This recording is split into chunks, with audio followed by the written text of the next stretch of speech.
E aí pessoal, beleza? Meu nome é Bruno Fabio, esse é o Planeta Novo e se você ainda não é inscrito do canal, vai se inscrever agora e deixar o seu like para ajudar a gente. No vídeo de hoje a gente vai falar sobre um dos bairros mais conhecidos do Brasil, um dos bairros mais respeitados dentro da cena do rap. Se lá fora eles têm Compton, a gente tem aqui Capão Redondo, né? E um dos bairros que no milênio passado, no século passado, algumas décadas atrás, foi considerado o bairro mais perigoso do mundo. Então vamos contar a história do Capão Redondo. Hoje, por trás das câmeras, a gente tem Digo Blackson, e é ele quem vai dar a meta de likes para esse vídeo. Eu quero 19.997. Então 19.997 likes e vamos contar essa história para vocês.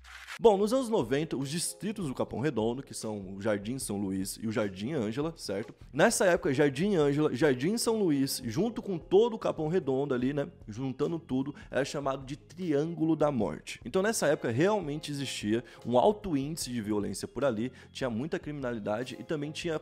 Cara, era violência banal mesmo, assim. O cara brigar com o outro no bar e já dá morte, tá ligado? O cara se estressar com o outro ali já dá morte. A qualquer momento, tudo podia resultar em violência. Então era um bairro que tava muito violento e ficou estigmatizado com isso. Que é um local muito grande.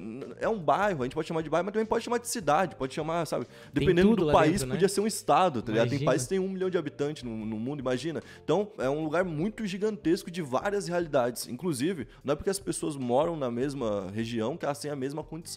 Cada pessoa ali tem uma realidade totalmente distinta uma da outra. Então, conviver com o estigma de morar no Capão Redondo por muito tempo foi ruim. Porque a pessoa ia pedir emprego, por exemplo, ela falava que era do Capão Redondo, já vinha vários rótulos na cabeça do cara que morava lá no centro. E falava, o quê? Alguém do Capão Redondo aqui dentro? Não quero, entendeu? Então, por algum tempo, pessoas que moravam no Capão Redondo tiveram que fingir que moravam em outros locais. Claro que não era todo mundo, mas... quem via isso como uma oportunidade, escondia onde morava, falava que morava num bairro mais próximo pra não ser atingido por isso, tá ligado? E até hoje, por exemplo, eu falei do Devasso que mora lá no Jardim Ângela, até hoje, por exemplo, quando eu vou lá, pra você pegar Uber pra ir, já é difícil. Agora pra sair...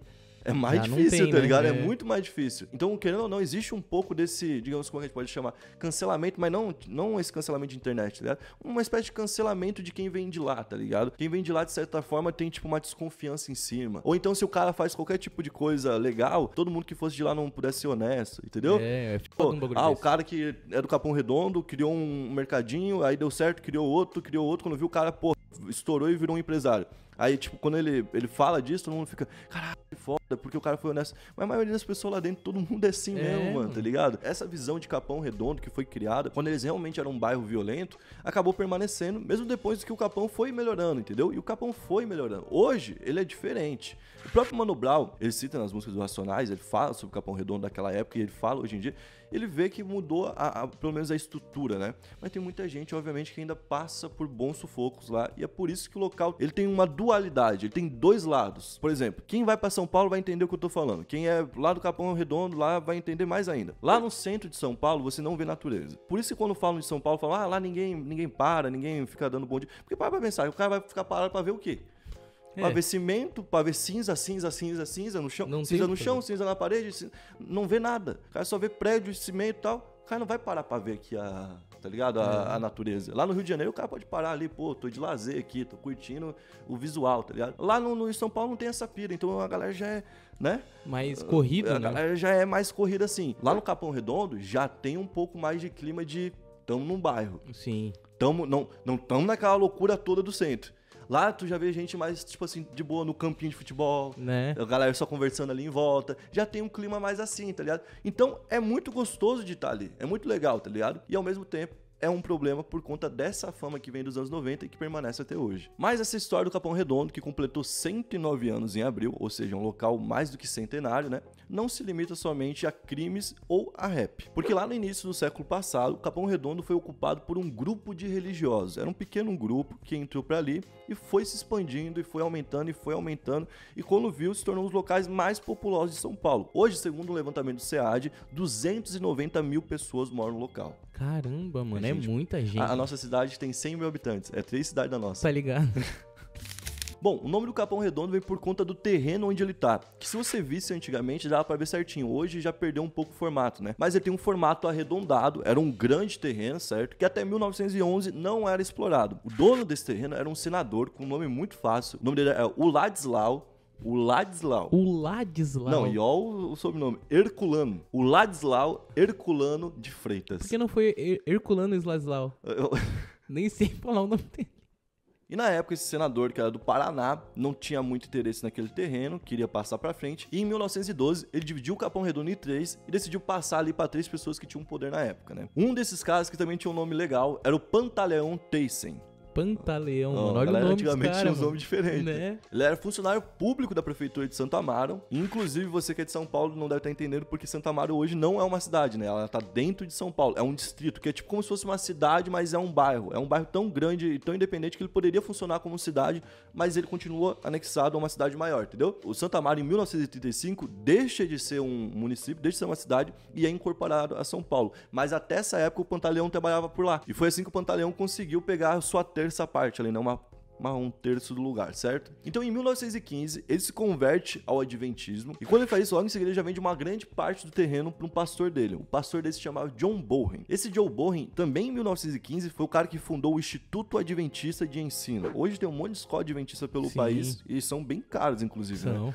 São escolas que são top de linha. Na época, o Capão Redondo passou a ter um grande valor, por quê? Porque era próximo das estradas do Emboimirim. Essas estradas davam acesso às cidades vizinhas que trabalhavam por ali, então era um local bom para um trabalhador morar ou para alguma empresa se instalar, entendeu? Então para pensar, era um local que era do lado da rodovia que ia passar na frente das principais fábricas. As pessoas estavam indo para São Paulo, estava nesse movimento das pessoas irem para São Paulo para buscar emprego, principalmente em fábrica e em empresas, certo? Então os moradores iam pro Capão Redondo e outros locais parecidos, que eram os locais que estavam crescendo, que estavam bombando e que tinha muito espaço ainda para ser convertido em casa. Então ali na década de 70 foi o que aconteceu. O Capão Redondo expandiu, assim como vários locais de São Paulo. Inclusive, só pra vocês terem uma ideia de como realmente lá tinha bastante coisa para ser feita, o espaço estava totalmente vago, tinha só mato, não tinha nada mesmo no Capão. Eu peguei o testemunho do Pedro Ricardo de Alencar, conhecido como Seu Pedrinho, que é presidente da Associação de Moradores do Jardim Comercial. Ele foi quando ele chegou lá, o primeiro barraco que ele fez foi no Jardim Comercial, certo? E ele é presidente da associação que existe desde 1981, que luta pela moradia de todo mundo, pra todo mundo ter uma casa. Caramba. Porque todo mundo vinha dessa realidade. Ninguém que tava vindo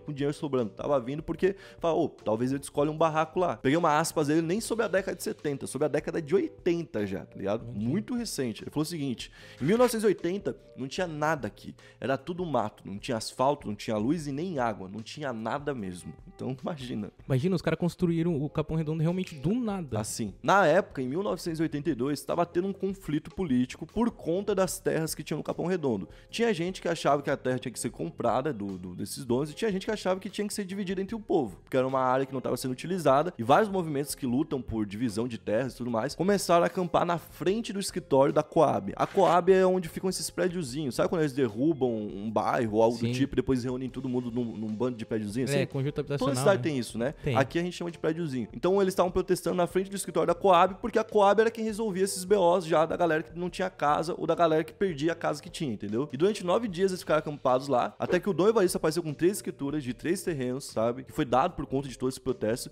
E inclusive um desses terrenos é onde hoje tem a Coab Adventista. Aí é uma união da galera adventista que veio lá no início do século, certo? Com a galera da Coab que tava tentando reformar essa superlotação do Capão que tava rolando. E um desses terrenos que foi conquistado pelo Capão Redondo, foi possível construir 628 casas. Nossa senhora, então, mano. Os caras realmente conseguiram casa pra muita gente, pra muita família que tava chegando. E eu tenho certeza que mesmo assim ainda ficou faltando, porque realmente era muita gente. Inclusive, durante a construção dessas casas, quem ficava responsável pela construção era a própria pessoa que ia morar lá. Então a pessoa que ia ganhar a casa ia lá e construir a própria casa. Nossa, tinha que ter pelo menos uma base ali, né? Ganhou o terreno, né? Já é um adianto de alguma forma, né? E eles eram conhecidos como mutirantes. Eu peguei um depoimento de uma mutirante, a dona Claudete, de 55 anos, que construiu a sua casa também. Ela falou o seguinte: eu já tinha um menino e estava grávida da minha filha quando começamos o mutirão. Naquela época não tinha ônibus, então era muito difícil. Mas eu acompanhava todas as reuniões na Vila Remo, que é lá coladinho no Jardim Ângela. Porque aqui a gente ainda não tinha um lugar para se reunir. Então o que aconteceu? A própria população se reuniu para poder construir ali, né? Eles fizeram muitas coisas. Inclusive, tem um rapaz que ele é um... Eu acho que ele é um ativista, eu não sei como eu posso chamar ele, mas da USP, sabe? Porque ficou conhecido por fazer vídeos sobre como é estudar na USP, estando na favela e tudo mais. E aí ele tá envolvido em alguns projetos como esse. Eu vi que tá construindo quase que uma mini cidade, cara. Tinha várias casas e ele tava reunindo a verba junto com outras... Não ele sozinho, né? Sim. Mas ele com outras pessoas estavam reunindo a verba e eles iam lá e construíam, erguiam a parede mesmo. Pô, acho foda pra pra caramba quem se reúne dessa forma, assim. Na minha opinião, tinha que rolar muito mais disso, claro, tá ligado? Essas uniões, assim, esses mutirões, né? Tipo, por exemplo, tem gente que tá desempregada, né? Sim. Tem gente que tá desempregado. Isso daí, junta todo mundo que tá desempregado, o cara já fica numa função, numa dessas já aprende uma função, quando vê pode trabalhar de servente, pode trabalhar em outra situação, entendeu? Fica podendo ter mais oportunidades também. Então eu acho que é benéfico pra todo mundo esse tipo de ação voluntária e conjunta. E cara, espalhado pelo Capão Redondo, você encontra uns prédiozinhos que são esses locais da Coab. No total, a Coab teria cerca de 4.000 unidades lá dentro, certo? Então o projeto da Coab construiu bastante lugar pra muita família. E entre os anos de 88 e 2014, 2.728 casas foram entregues por todos esses projetos que estão focados nessa distribuição ali de terrenos e casas, né? Então, é um local realmente preocupado com isso, é um local que tem essa questão o tempo todo. A arte que vem de lá é muito atuante nisso, né? Fala muito sobre isso. Racionais, você pode ver que fala muito sobre isso, fala sobre as conquistas de quem é pobre, sobre não se perder por crime, sobre oportunidade. É um local de muita esperança, um local de muitas migrações, muita gente que não nasceu em São Paulo, ou que nasceu em São Paulo, mas a mãe é de outro local, né? A gente conhece várias pessoas. Tem, por exemplo, o Masca, que trabalha lá comigo lá no Cometa. Ele veio da Bahia porque a mãe viu uma oportunidade aqui. Sim. Ela tava com problemas lá na Bahia, falou, vou pra algum lugar. Pô, vou pra São Paulo que tem oportunidade. O Krauk, a mãe dele veio sozinha do Piauí, entendeu? Tem vários casos que, se você for ver aí, a maioria dos caras que você vê hoje aí no rap, ou tem a mãe ou o pai que é nordestino. Se ele é de São Paulo lá, se ele é nascido em São Paulo, ou o pai ou a mãe é nordestino. Ou então é de uma outra área que também tava viajando pra lá pra tentar um emprego. Então foi um local que foi construído pelo Brasil, cara. São Paulo tem uma identidade multicultural. Você não vai pra São Paulo e vai ver 4 pessoas iguais e falar, esses 4 aqui estão no estilo de um paulista. Não, o estilo de um paulista é ter 4 pessoas totalmente diferentes. É ter um cara que tem a influência dos japoneses, da Liberdade, que é o bairro dos japoneses. É ter o cara que tem a influência lá do Capão Redondo, e aí de imigração, e aí pode ser do Nordeste, o cara pode gostar de um forró, entendeu? É impressionante como você consegue achar de tudo lá dentro, qualquer tipo de cultura, qualquer tipo de coisa assim, totalmente específica, você encontra dentro de São Paulo por isso. Porque tem gente preocupada com tudo. Não é porque tem muita gente. Porque, por exemplo, você vai lá pra Tóquio, é uma cidade com muito mais pessoas do que São Paulo. Eu duvido que você vai encontrar, tipo, sei lá, culinária específica daqui, tá ligado? Tipo assim, vai encontrar um restaurante ou outro. Mas você não vai encontrar em todas as cidades grandes do mundo tudo que tem em São Paulo, porque São Paulo foi construído por pessoas que vieram de fora. Então as pessoas que vieram de fora se preocupam com a cultura de fora, você entendeu? Verdade. Tem muita gente que veio do Líbano, tem muita gente que veio da Síria. Pô, por exemplo, os 2 maiores hospitais de São Paulo, Albert Einstein, um judeu, certo? O outro, sírio-libanês, união de 2 países árabes. Tudo em São Paulo foi construído assim, cara. Então eu acho muito foda essa vibe da cidade. E tem só esse ponto fraco, que a galera não tem um lugar pra se encontrar e se divertir. Se tivesse uma praia em São Paulo, eu acho que ia ser perfeito, mano. Porque tem todo o fluxo de mistura de tudo, que é o que eu acho que tem de melhor na sociedade.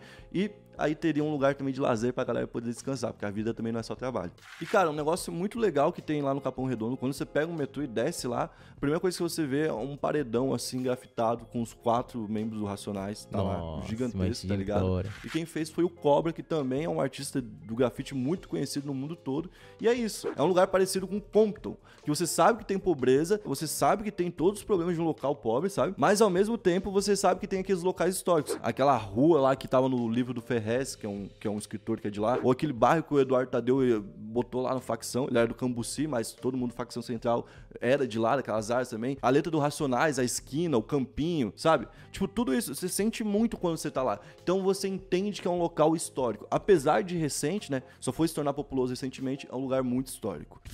Bom, esse foi o vídeo de hoje. Se você gostou, deixa seu like, se inscreve no canal, ativa a notificação e comenta qual outro lugar você quer conhecer a história aqui no canal. E se você é aí do Capão e quer deixar um detalhe a mais aqui pra gente sobre a história do local, pode comentar que vai ajudar muito. Valeu!